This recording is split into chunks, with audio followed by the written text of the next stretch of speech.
రాదు అంటే ఈ రాజు పనికి ఇట్లా ఉంటుందా ఈ ముద్రోడు కలిగింది గౌండ్లో నచ్చట్లేరు అందుకే కోటలు తెచ్చుకున్నా నైట్ తాగొచ్చి ఇంకా నైట్ తాగుతూ పోయి పంట ప్రజలు ఇట్లా రాచలేదు అట్లా పోవుడు ఇట్లా అట్లా పోతుంది ఏమేమి వస్తుంది ఇంకా అర్థమవుతుంది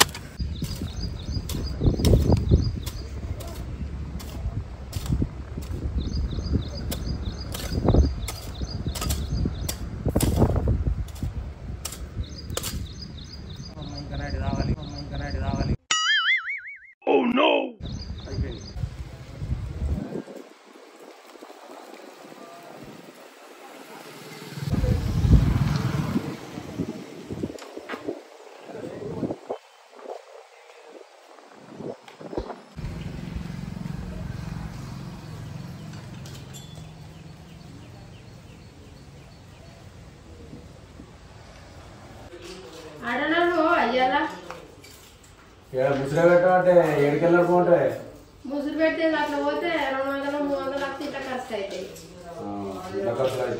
అక్కడ వెళ్తారు నీకు మళ్ళీ ఇంటుంటే వెళ్తారా అంటావా పోతే వెళ్తారా రేపటి నుంచి మా రైతులకు పోయింది కదా గోతపల్లి ఒక 200 నాకెక్కడ 200 మొన్ననే పిచ్చి నచ్చే బీళ్ళ బస్సులు వచ్చే అత్తే ఉంటుందా ఇంట్లోకే గోత గోత అవుతుంది ఆ సీఎం మాకేమో ఫ్రీ బస్సులు చేసి మమ్మల్ని ఉంచాడు మీకు మాత్రం పిచ్చిని ఇస్తుడు బిడి చేసుకోబడుతుంది ఓ 200 ఇస్తేనైతే ఈ ఒక 200 ఇది తీయలేపు తెలియదు ఏముంది ఇవాళ ఉద్దరు తెచ్చుకొని తాగుతా రేపు నుంచి మరైతలో పోనే పడుతుంది అప్పుడు కట్టుకుంటా ఓ పెద్ద గంజే పడుతుంది ఫోన్ పోయాలా జీవితం పుడితే గౌడయ్య పుట్టాలి లేకపోతే రాజయ్య పుట్టాలంటారు వారం రోజే కోతలు వాటి తాళెక్కట ఈ కోతలు పోతే మా బతికెట్లా మా జీవితం ఎట్లా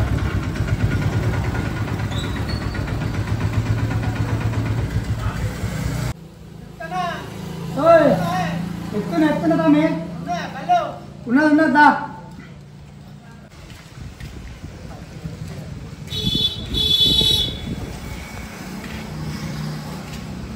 తిరుగుతానా ముసురు కొట్టు వారం రోజులు మంచిగా ఉంటుంది ఆయకాళ్ళు కళ్యాణకు మంచిగా ఉంటుంది నగదైతే మంచిగా ఉంటుంది అయిందా బాగైందా ప్రతిదానికి ఓవర్ ఎక్స్ప్రెషన్ నగదా సరే మరి ఏ చెట్టు ఎక్కుతావు గుడెనక నల్ల బత్త 2 లీటర్లు అవుతుంది 200 ఇవ్వు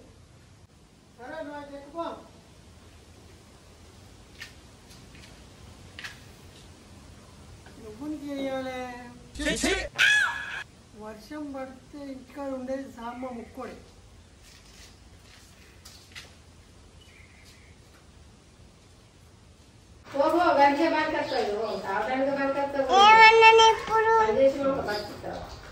శేఖర్ చెప్పురా మామ కళ్ళ కత్తవా కల్లా ఏ కలరా బిస్కా తెలగల తాటికల్లు డౌన్లు ఎత్తురారా ముసురు కట్టబట్టే ఓ అంబర్పడు తిరుగుతాను వచ్చింది ఒక్కడే ఎక్కుతుండురా జల్ది చెప్పినా మరి ఆగు నేను వస్తానా నేను వచ్చేదాకా ఎక్కకపోను నీళ్ళు కలుపుతారు మళ్ళా నేను వస్తున్నావు సరే సరే తిరుగుతున్నాయే సామ మాత్రం వచ్చిన చెప్తూ బాగు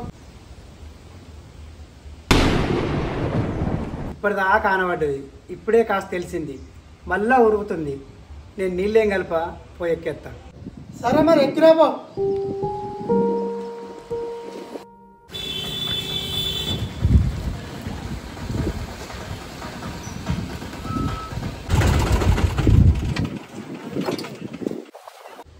ఈ మామ వచ్చినవా గౌడేరా చెట్టుకోండి ఏ చెట్టుకేనరా ఎందుకు ఆగం అవుతాను ఏ చెట్టుకుని ఫస్ట్ చెప్పు నాకు ఆగం ఆగం ఎందుకైతే ఏమైంది అరే ఏ చెట్టుకుని చెప్పురా గుడి నల్లబొత్త చెట్టుకోండి నల్లబొత్తనా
చెట్టు నీకు చెట్లు తడి ఆరలేదు ఎందుకు ఎంత ప్రమాదం మీకు అర్థమవుతుందా? మాకు అలవాటేనే. ఏం అలవాటు? వర్షం పడినప్పుడే చెట్ల మీకు ఎంతో మంది కింద పడి చనిపోతున్నారు. సోషల్ మీడియా చూస్తలేరా? మామ వారం రోజులు అవుతుంది వాన పడబట్టి. ఇట్లా భయపడితే చెట్ల గొల్లన్నీ నిండిపోతాయి. ఈ చెట్ల గొల్లన్నీ నిండిపోతే సంవత్సరం దాకా ఖాళీగా ఉండాలి. ఎట్లా బతుకుడు మామ? వారం రోజులకే ఇంట్లో సరుకులన్నీ అయిపోయినాయి మామ. ఇంకా సంవత్సరం బతకాలి. ఎట్లా బతుకుడు మామ? అంటే నీకేమైతే నీ కుటుంబ పరిస్థితి ఏంటి? కళ్ళు వారకపోతే కైకిలు పోయినా బతకచ్చు, కానీ మనిషి లేకపోతే పరిస్థితి ఏంటిది? నీ కుటుంబాన్ని ఏం చేద్దాం అనుకుంటున్నావు అసలు? నిజమే మామ చెప్పింది. ఇంట్లో మొగ దిక్కు లేకుండా ఆ కుటుంబ పరిస్థితి ఏంది?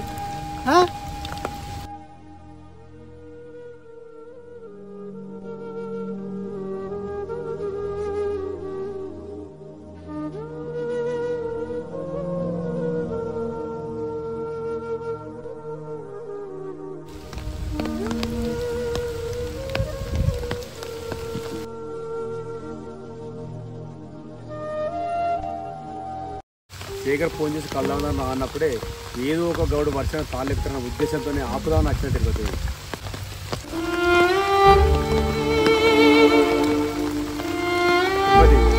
వందలు ఉంచుకో, సరుకులు తెచ్చుకో. మామ కౌండన్య వంశంలో వచ్చిన గౌడిని నేను. కడుపుకు లేకపోతే కాయ కష్టం చేసుకుని బతుకుతా కానీ నేను ఒకరి దగ్గర చేయదాల్సిన మామ. నువ్వు చెప్పినట్టే ఈ తడతాలు లెక్క.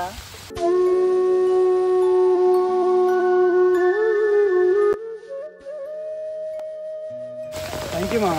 నా గురించి నా కుటుంబం గురించి నేను ఇంతలో ఆలోచించి చెప్పినందుకు ఇది నేను ఎప్పుడు గుర్తుంచుకుంటా మామ.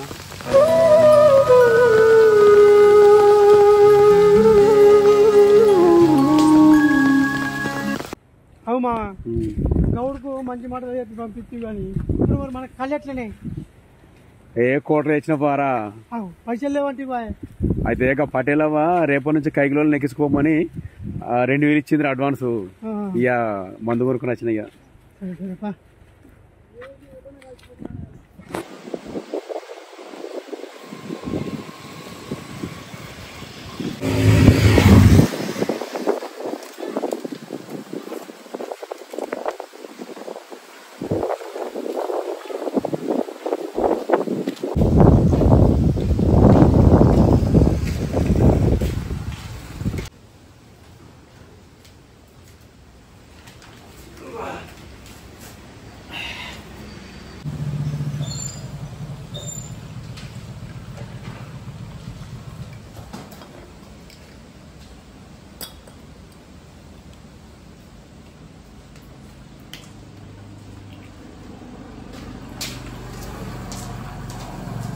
అన్న ఎటువైనా ఏ ఇడుగుడు ఏంది వ్యవసాయంలో ఈ కథ ఎందుకు అది పని చేసి ఆట కట్టింది.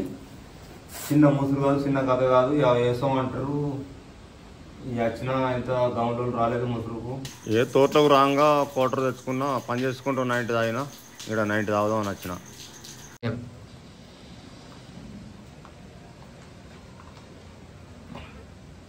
అరే స్వామి, కొన్ని ₹1,00,000 ఇచ్చిన. ఎగ్గొడదామని చూస్తుండు. బిడ్డ పెళ్లి పెట్టుకున్నా. అడు ఎట్లా ఇద్దరు అర్థమవుతుంది నాకు. ఎట్లా వసూలు చేయాలో అర్థమవుతుంది నాకు. ఏమైనా సలహా చెప్తావు? సలహా అంటే కాయిదా పెట్టుకున్నావు కదా? పెట్టుకున్నా. రేపు పొద్దున ఇంటికి పోయి అరే నువ్వు కాగితం పెట్టుకున్నావు కానీ కాగితం ఎక్కువ నువ్వు పోయింది, వడ్డీ ఎంత ఇచ్చినా పర్లేదు కానీ మా బిడ్డ పెళ్ళి ఉంది, పైసలు ఇరా అని అడుగు. ఖచ్చితంగా ఎగ్గొడదాం చూస్తున్నావు కాబట్టి నీకు పైసలు ఎక్కడ బాగున్నా, నీకు బాగేలేను, బాగుంటే కాగితం తెప్పిస్తా అంటాడు. అప్పుడు ఏం చేస్తా ఉంటాడు, 10 మందిలో పిలిపి 10 మందిలో కూడా ఖచ్చితంగా అదే మాట అంటాడు, నేను బాగలేను కాగితం తెమ్మని కడతా అంటాడు. అప్పుడు కాగితం కొట్టేరా నేనుంటా. ఆ టైంలో ఇజ్జత్ కూడా ఎట్లా కట్టడో అప్పుడు నేను చూస్తా.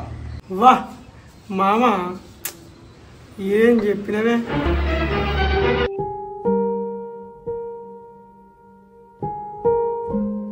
తిరిగే కామాంధులు ఎక్కువైపోతున్నారు. దీనిపై ప్రభుత్వం కఠిన చర్యలు తీసుకోవాల్సిన బాధ్యత ఎంతైనా ఉంది. ఆడపిల్లలకు సమాజంలోనే కాదు సొంతింట్లోనే రక్షణ లేకుండా పోయింది. కామంతో కళ్ళు మూసుకొని పోయి కొందరు కామాంధులు ఆప్తులపై అఘాయిత్యాలకు పాల్పడుతున్నారు. వావి వరసలు మర్చిపోయి మృగంలా తయారవుతున్నారు. తాజాగా హైదరాబాద్ శివారు శంషాబాద్ లో దారుణం చోటు చేసుకుంది. తండ్రి తర్వాత తండ్రైన చిన్న అనే ఓ బాలికపై అఘాయిత్యానికి పాల్పడ్డాడు. బాలికను బెదిరించి అత్యాచారం చేశాడు. ఈ విషయం ఎవరికైనా చెబితే చంపేస్తానని బెదిరించారు. కొన్ని రోజుల క్రితం హైదరాబాద్ మియాపూర్ లో కన్న తండ్రి కూతుర్ని కాటేశాడు. మద్యానికి బానిసైన తండ్రి కుమార్తెను నిర్మానుష్య ప్రాంతానికి తీసుకెళ్లి అత్యాచార యత్నం చేశాడు. బాలిక గట్టిగా అరవడంతో బండకేసి కొట్టి చంపేశాడు. అనంతరం ఏమీ తెలియనట్లు నాటకమాడాడు. చివరకు నిందితుడిని అరెస్ట్ చేసిన పోలీసులు రిమాండ్ కు తరలించారు. ఈ బాబాయ్ రేపు ఏంటి నాకు అర్థం కాదు. బాబాయ్ అంటే బాబాయ్ సొంత తండ్రి బిడ్డను రేపు వేసి వరుతుందని తలకాయ తీసి బండకేసి కొట్టి చంపాడు. అర్థమవుతుందా నీకు? ఈ సమాజం ఎటుపోతుంది మామ? అసలు నాకు అర్థం కాదు. దీని పరిష్కారం లేదా రాని? ఎట్టేసి చెప్పు. పరిష్కారం అంటే ఉందిరా, కానీ 2 అమలు చేయాలి. ఒకటి తప్పు చేసిన వాడిని మర్మంగాలన వేయాలా, లేకపోతే సెక్స్ లీగల్ చేయాలా? అర్థం కాలేదురా. వేషాలు ఉన్నప్పుడు ఏ ఆడబిడ్డకి ఇబ్బంది లేదు. కన్ను చూడదనా నీ విచ్చల విడిమిడిసి పాటు ఏ చెయ్యి